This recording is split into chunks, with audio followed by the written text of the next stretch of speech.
বন্ধুরা আবার একটি রান্না নিয়ে চলে এসেছি। হ্যাঁ বন্ধুরা, আজকে রান্না করছি পায়েস। তো চলো কিভাবে করছি দেখো।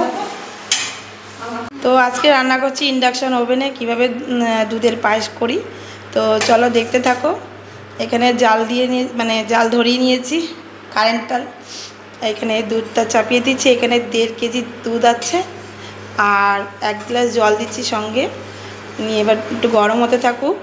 তো এইখানে এই যে তেজপাতা আর আর এখানে 5টা 6টা এলাচ দিয়ে দিচ্ছি এর মধ্যে। এলাচের মুখটা একটু ফাটিয়ে নিয়েছি, নিয়ে একটু ভালো করে নাড়াচাড়া দিয়ে নেব। তো এখানে রান্না করতে গেলে ইন্ডাকশান ওভেনে সবসময় কিন্তু নাড়াতেই হবে, কারণ উতলে পড়ে যেতে পারে, খুবই সমস্যা। তো নাড়াটাড়া হয়ে গেছে। এখন এর মধ্যে কাজু কিশমিশটা দিয়ে দেবো। কাজু কিশমিশটা ভিজিয়েছিলাম, তো কাজু কিশমিশের জলটা ফেলে দিয়ে সম্পূর্ণটা দিয়ে দেবো।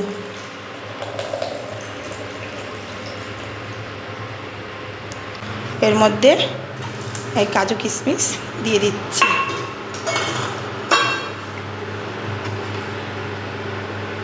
দিয়ে আবার একটু নাড়তে থাকি।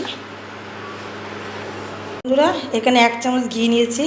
ঘিটা ভালো করে চালের সাথে মাখিয়ে নেব।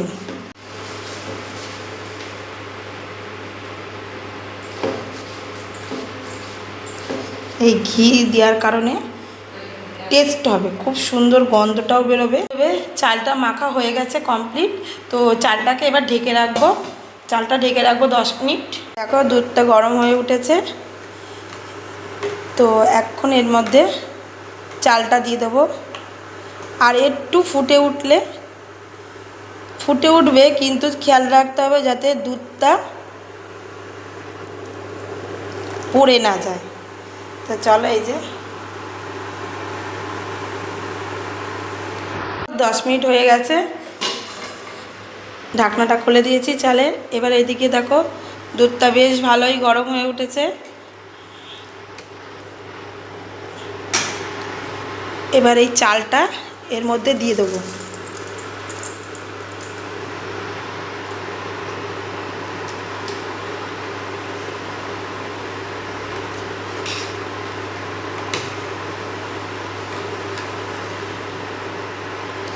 এবার চালটা দিয়েছি, দিয়ে ঘন ঘন কিন্তু নাড়তে হবে। ততক্ষণে এখানে বাটিতে যতটা চাল আছে সবটা ভালো করে হাত দিয়ে কাকিয়ে দিয়ে নিই। ঘন ঘন এইভাবে নাড়তে হবে।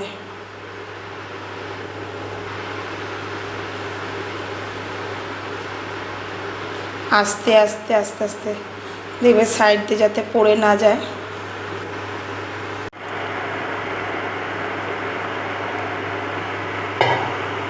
বন্ধুরা এখানে 1000-এ দিয়ে রেখেছিলাম, তো এখন একটু কমিয়ে দেবো, কারণ ভালোই ফুটছে।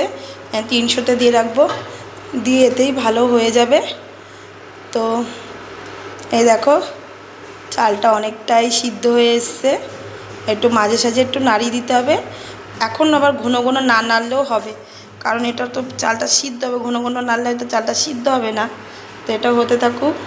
এরপরে এর মধ্যে মিষ্টি দেবো। তো চালটা কতটা সিদ্ধ হয়েছে তোমাদেরকে দেখাবো। এখানে হাতে নিয়ে এরকম চাপ দিলে যে হয়ে যাচ্ছে। তো এই পর্যায়ে এবার মিশ্রি আর বাতাসা দেবো। হ্যাঁ বন্ধুরা, আজকে মিশ্রি আর বাতাসা দিয়ে পায়েসটা করব।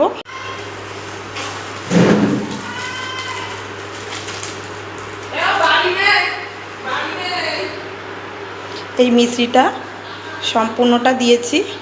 তো বন্ধুরা এই মিশ্রিটা দিয়ে এবার একটু নাড়াচাড়া দিয়ে নেব।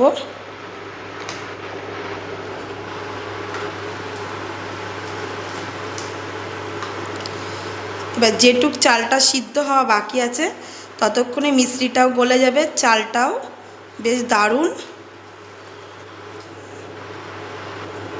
সিদ্ধ হয়ে যাবে। তো বন্ধুরা এখানে 250 বাতাসা নিয়ে এসেছি। তো 250 এখানে না, সরি, এখানে 500 মিষ্টি ছিল, আর এখানে হচ্ছে 250 বাতাসা নিয়ে এসেছি। তো যে যেরকম মিষ্টি খাও সে সেরকম দেবে। তো চলো এখানে আমি অল্প অল্প করে দিতে লাগি বাতাসা।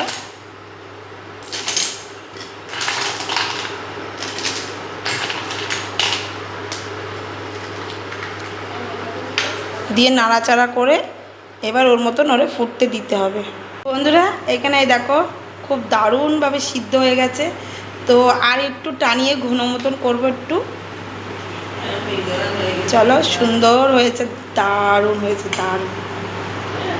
ফার্স্ট টাইম আমি হচ্ছে ইন্ডাকশান ওভেনে পায়েস করলাম। তো কেমন হয়েছে তোমরা কিন্তু জানিও, খেয়ে দেখবে। আর ফাইনাল যখন হয়ে যাবে তোমাদেরকে দেখাবো। তো বন্ধুরা এই যে কমপ্লিট হয়ে গেছে খুব দারুণভাবে। এবার একটু ঠান্ডা হয়ে তারপরে সকলকে খেতে দেবো। তো ঠান্ডা হয়ে গেলে একটু ঘন হয়ে যাবে, আর ঘন হলে খেতে আরও বেশি টেস্ট হবে। চলো, এই হলো আজকে রান্না। আমার খুব দারুণ সুন্দরভাবে পায়েস রান্না করলাম।